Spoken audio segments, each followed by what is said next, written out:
Thank you, Dr. Vikas, for the introduction. The topic of my presentation is Singularities. It's an honor to present at such a gathering of respected teachers and academics and keen young students. So, in passing, I would also like to point out the background scenery that you see in this slide. This phenomenon in nature is called horizon. As you all know, this is the point in nature beyond which human eyes cannot see. Now, this very same notion of horizon occurs in black holes as well, and wherein they have a very similar meaning. So first, I'll just begin at the beginning. As Hawking said in his brief history of time, so a singularity is what you end up with when a giant star is compressed to an unimaginably small point. This concept has been the defining theme in Stephen Hawking's career. It refers to the end of a star, but also something more fundamental, that a singularity was the starting point for the formation of entire universe. We are pointing to the Big Bang singularity, the theory, the well-known Big Bang theory. It was Hawking's mathematical work on this that earned him global recognition. Every year, Cambridge University selects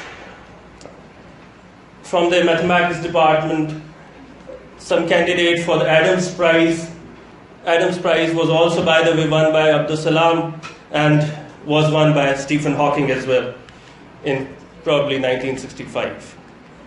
So, Einstein's theory of general relativity, on which we are talking about today, or without which we cannot talk about anything today, because Einstein's theory of general relativity defines that the curvature of space-time is equal to geometry. So let's talk a bit about geometry, what we should know about geometry. In geometry, we talk about precise definitions and exact measurements. You do geometry in your school, you define radius, you define distances, lengths, everything very precise. For example, if you are familiar, you can, I'm not going to in the mathematical detail, but just the bare minimum that we require, that you have this way of measuring distances in Euclidean plane. I hope you know how to measure the distance. So you take 2 points, x and y, and then you can find a distance between them. So now here I'm trying to express to you the diversity of geometry and mathematics, that there is not one way to calculate distance. There are other ways as well. So the second equation here is another way to define the concept of distance. Let me also mention that suppose there is this platform is the ideal way to express that for example, if I restrict myself to, for example, there's this point P1 and I want to go to there. So usually I would just go like this. But there is a metric called taxi cab metric, in which the shortest distance is not like this diagonally, but first you go there, then you go there, and then you go there. So there are different ways in which mathematicians and pure mathematicians like to define distances and then play with the equations at what happens. So that was just a brief introduction to geometry. To Einstein equations tells space-time how to curve. It can curve like this or in some other fashion. So in 1915, the German mathematician Karl Schwarzschild discovered an exact solution to Einstein's equation. Now, a solution of Einstein's equation going to infinity means that the curvature is in infinity. So let me go back to that equation. The second equation is actually the Karl-Schwarzschild solution. So from your intermediate mathematics, you can see that whenever in the denominator, either there is a zero or there is infinity, so that is something we hate and we cannot solve. You can see, for example, in the first coefficient of the second equation, when r is equal to 0, it goes to infinity. So mathematicians needed to answer that in two ways. Firstly, what is that mathematically? Secondly, what is that physically? So a solution of Einstein's equation going to infinity, what does that tell us physically? What will happen at that point? How are we going to describe laws of motion at that point? So, obviously, infinities, since they can't be handled mathematically, so it's impossible to talk about the physics of them, and Einstein's equations and Einstein's general theory failed at that point. That point is called singularity. Einstein hated singularities.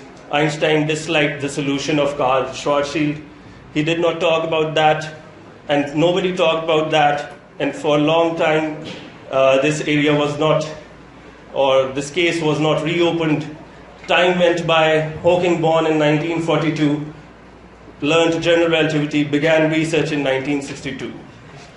In passing, I would also like to discuss Hawking's relation with another major scientist of his time, Fred Hoyle. That's just a social study that could be performed. He wanted to enroll with Fred Hoyle, but fortunately had to be satisfied with Dennis Sciama. Interacted with the famous student of Hoyle, Narlikar.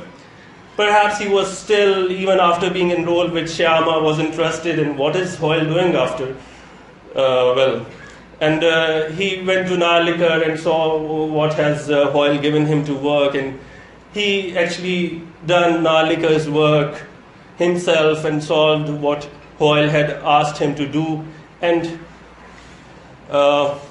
concluded that there was some error in Hoyle's work, or at least his theory was not good enough. Hoyle's idea was that universe is the way it was, is going to be the way it is always. That is, the universe is steady state. There is no big bang or starting point from where the universe began. It was like the way it is, and it will ever be like the way it is. So Hawking, first of all, in his student days, was involved in nullifying the steady-state universe, and then formally, mathematically, his singularity theorems, on which this presentation is all about, mathematically and conclusively nullified the steady-state universe theory. Nonetheless, he gave due respect to Hoyle and Narlikar and cited their work. So that was just a comment in passing. Now there's another cartoon impression. Like I said, Einstein was not happy with singularities and such solutions which yielded a failure of general relativity. So there was another famous scientist, and the first person you see is the famous atom bomb physicist of Hiroshima, Nagasaki, Oppenheimer. He, along with his student Snyder, created the theory of gravitational collapse, very wonderfully explained to us by Dr. Abdul Latif. So gravitational collapse, that in the bottom you see a star, and initially the light is coming out of it, but when, if you remember that metric in the second equation, it reaches the particular value of r radius, which is called Schwarzschild radius, which is just a value r is equal to 2m. So when you reach that radius, if a star can be compressed, if you remember in Dr. Abdul Latif's slide, he said, like, if sun has to be converted to a black hole, the radius of sun is about 600,000 or 700,000 kilometers. So if you can reduce 700,000 kilometers to 3 kilometers only, then the sun will qualify to be a black hole. So the star gets into the black hole, and once it gets into the Schwarzschild radius, now it cannot emit light. It's the point of no return. And then it will just go down to the singularity as time goes by.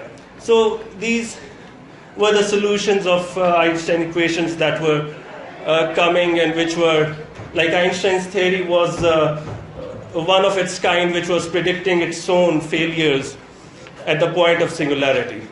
Okay, so this was the situation. His theory was geometric theory. Then came another important figure in this, in Hawking's work, in Hawking's career. Sir Roger Penrose. Now, recall that in geometry we talked about exact distances and exact shapes. Now, geometry is very strict, like even a square of some dimension is not equal to a square of another dimension. Like if one has side 2, you cannot say, it's illegal, it's crime to say that is equal to the square of side 3. So geometry is so precise. But there's another subject called topology. Wonderful subject. Now this is a subject in which, provided you are deforming continuously, you can change a square to a circle to a triangle, provided that you are not cutting it with a scissors.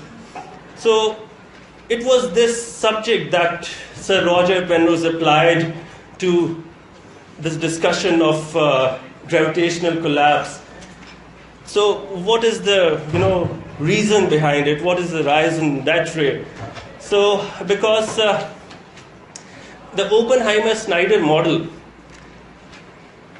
that was restricted to a ball-shaped geometry. That was restricted to a ball-shaped geometry. They assumed the stars to be of a ball kind shape. Now that was very crucial to their solution. So now a ball is a very ideal and well-behaved object. It has circular spherical symmetry. It's all around it. It looks the same. You cannot distinguish one side of the ball from another. So there was a hope that if a star has an asymmetric geometry, and if we are considering an object with asymmetry, so then there are chances that we can escape singularities. Because you see, every time you realize that we are talking about singularities as they are something, very important, but it is a pathology. We do not want singularities. We don't understand singularities. So basically we want to get rid of them. Historically speaking, Einstein saying 9, 9, we don't want singularity. So we are discussing it not because it is important, but because we want to get rid of singularities. So there were hopes that if there is asymmetric geometry in universe, then if that undergoes a gravitational collapse, so it may not boil down to singularity. So there was these last hopes, and Penrose shattered these hopes through topology. And that is their work called Singularity Theorems, which was initially the work of Penrose, and then Hawking came in, basically Einstein saying that black holes were created. So it was still, he was not very willing to agree to the idea of black holes, but Penrose, through his topological methods, made it certain that if some critical conditions are met, then a black hole is bound to form. And then, what is the greatness of Hawking? So because we are talking about Hawking, so that is also important to emphasize, that how Hawking played his role in these theorems. So first, a bit about these theorems, or we can just skip it. That's the mathematics of that. So, like I said, Penrose employed topology. So I hope you understand that with topology you get rid of exact shapes and exact geometry. So with very standard conditions, Penrose proved his theorem that if a star of arbitrary shape, so there is circular symmetry, spherical symmetry, but it's just for aesthetic reasons. So if it undergoes a gravitational collapse, so it will reach the Schwarzschild radius, and then it is bound to end up in a singularity. So that was the case of stars, objects in universe, subsets of universe. Now, what is the work of Hawking? One idea that was important in Hawking's work was that we live in a universe that's expanding. You see, that's why a steady state universe is not of use for Hawking's work. So we live in a universe that had a beginning. So we live in an expanding universe. So as I hope, as you know by now, that Penrose's work was about collapse. So what is the opposite of collapse? Expansion. So here Hawking got his key. So Penrose said that a star will collapse to a point in singularity. So Hawking said, okay, let's begin with a singularity, and the universe expands. So the idea of expanding universe is key to some extent. So he said, okay, now, and this in fact is the conclusive, one of the conclusive proofs mathematically that Big Bang singularity actually occurred. Because I don't think there is an experimental proof of Big Bang singularity yet.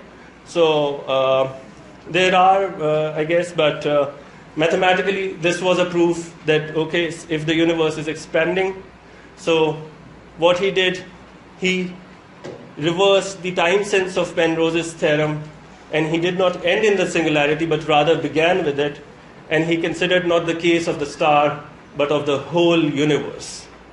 So as Hawking used to say that his questions are very simple. I just want to understand the universe. And technically his theorem was more general and relaxed some conditions needed in Penrose's theorem, so which establishes Hawking not only as a bona fide theoretical physicist, but also a pure mathematician. If you read actual papers on this work, they use beautiful mathematics and topology. And the best part about, I think, Hawking's work is that he's the best expositor of his work. There are a lot of books on the internet available that are written by Hawking, and he explains his work beautifully.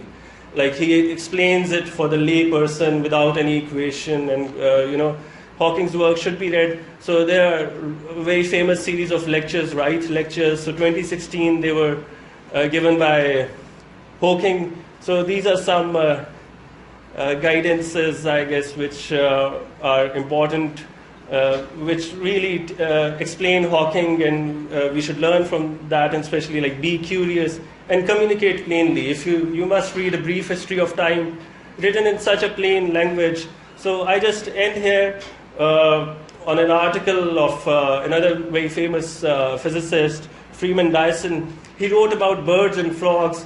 Maybe you will have to wait for a few talks, and especially of Professor Hoodbhai, to really answer this question, but just for the fun of it.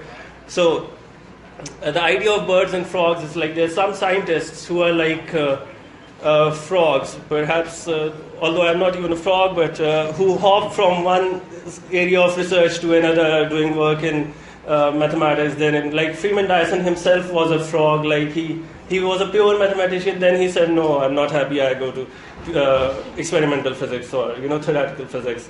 So they hop, and then they go to psychology, and then he's doing biology. So there are people who hop, but then there are people like, if you will have to read about Descartes and Hermann Weyl, and perhaps Abdus Salam was a bird that who have a aerial overview of different fields, and their work, despite of many differences, has a holistic unity to their work. So that's just a question. We'll have to wait for the next presentation, that whether Hawking was a bird or a frog. Thank you. Question number.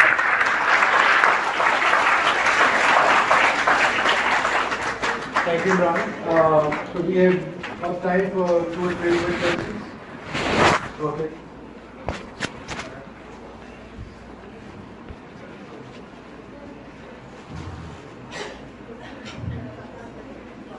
You are not audible. So थोड़ा सा play around eventually.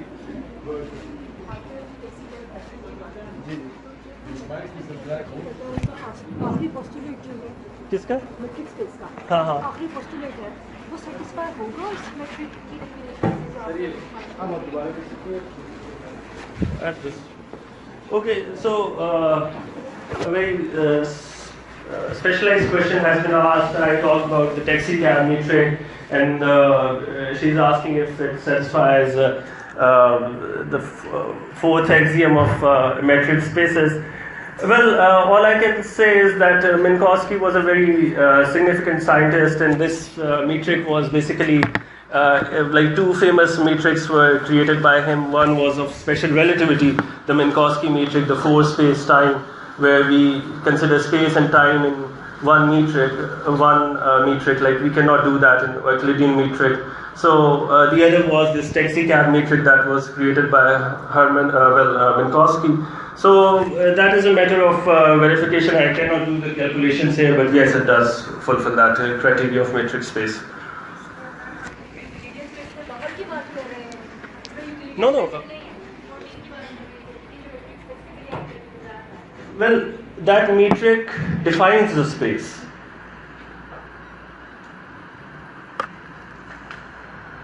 Is she trying to talk about the metric in it? It can't be Euclidean because you are in the curve.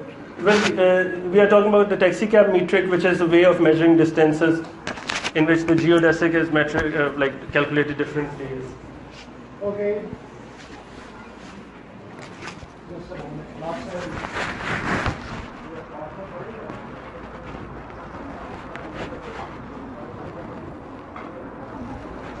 My question about a relation between vacuum and singularity. Okay? You say that Hawking start from singularity and create a universe. But usually we say that fluctuation of vacuum, we can start from fluctuation of vacuum and create a universe. Okay? What is the ratio between singularity and vacuum? Well, this result, I must mention that is the classical theory. All of it is the classical theory. At the singularity, the general relativity fails. So that is all that comes into classical theory. Then, in Hawking's own work of quantum cosmology, he says that, okay, at the point of singularity, okay, if GR fails, then there is some other theory that can work. And so this work is like limited to the classical limit. So vacuum fluctuations do not are really not valid here. So we can continue the discussion later, right? Time for one quick question.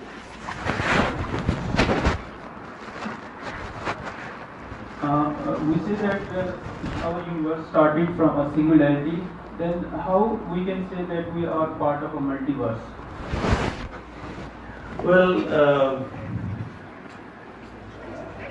I do not see why a singularity hampers the creation of multiverse, but I would also like to see, like, these are interesting questions and interesting speculations, but I don't think they are backed by good mathematics. Like, I just know that string theory proposes the idea of multiverse, but you see, the universe started with a singularity, so why not the other universe?